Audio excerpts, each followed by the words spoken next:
The almighty BMW X7 M60i X-Drive, or shall we call it the 4.4-liter V8 beast. Ladies and gentlemen, I introduce you to the most underrated 7-seater ever. In today's video, we'll be discussing the cost of ownership of this car, and we'll be moving the middle seats electrically so, and we'll be showing you the interesting features the X7 comes with. Before we start this video, please make sure you hit the subscribe button and the notification bell so that you're notified next time we drop another video. And if you're a returning subscriber, appreciate you. Please share this video on your statuses and your Instagram stories whatsoever. Let them know that SR Speed Cars just dropped a banger, the X7 M60i. You already know how we do it on SR Speed Cars, kicking off the review with the front end of the X7.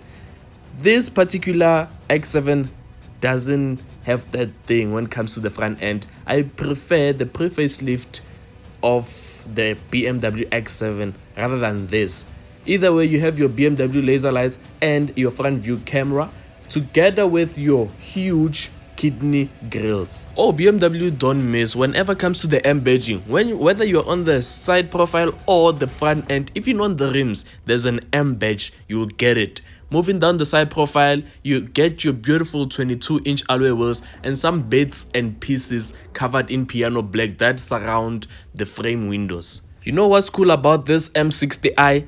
The rear end of this beautiful beast. This is where BMW really shines. What I would like to first point out is those exhaust tips. You can see that there are 4 openings and there are actually 4 exhaust pipes, unlike some other brands that I won't mention. Moving on to the boot space of the X7, please don't mind whatever that's in there, but then as I said, this car is a 7-seater and you can electrically operate your seats whether you want them to fold or go up. Interesting, right? And the tailgate is obviously split just like in the X5. So basically the X5 is a younger version of the X7. By the way, it has a soft close. I kid you not, the X7 is a perfect ultimate family SUV. Buy yourself an X7 and you will see. You will enjoy, and it's so spacious inside.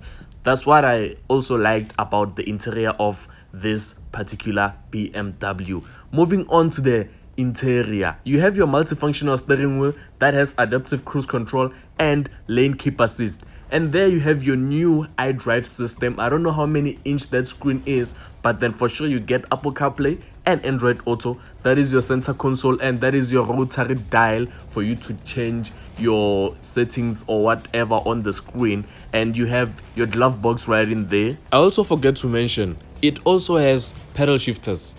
Of course, it's a 4.4-liter V8 car, and you have heads-up display too. Interesting, BMW, you cooked.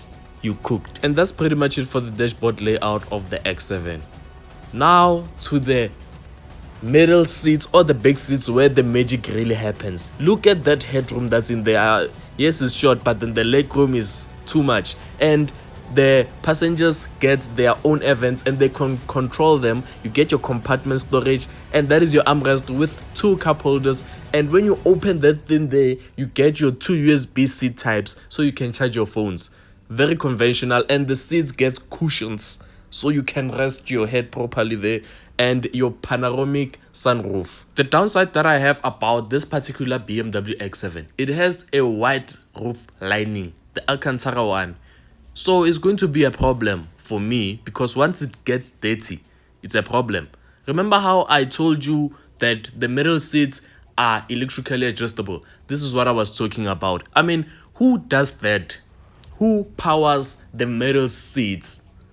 Please name one automotive that does that. And then yet you come here and tell me, hey, BMW technology, that BMW technology. Let's not mention Mercedes-Benz, but then, yeah, it is what it is. Now moving on to the third row of seats of the BMW X7. There you can see there's a sunroof for the third row. BMW cooked, guys. And please don't be fooled, my partner right here is short, so the third row of seats would be perfect for the people of his height. I also forgot to mention that the third row of seats get the air control buttons. So they have their own air vents and they have their own controls. Interesting. Since this is a 2024 car, there's no 2025 model as yet. We don't know what BMW is planning, but we'll discuss the cost of ownership for the X7 M60i. Quick disclaimer, this car is not for sale. So if you were to buy an X7 M60i cash contant, you are expected to pay around 2.5 million South African rands, and on finance you're expected to pay roughly 47,584. Yes, you heard me right, 47,584. That's the cost of ownership without the insurance cost and the petrol cost. So with that included, you're expected to pay plus minus 50, close to 60,000 per month for 6 years. Nah, I would consider something else. But please don't be discouraged by me saying I would consider something else, because I don't even have that kind of money. I don't even have a car to start with.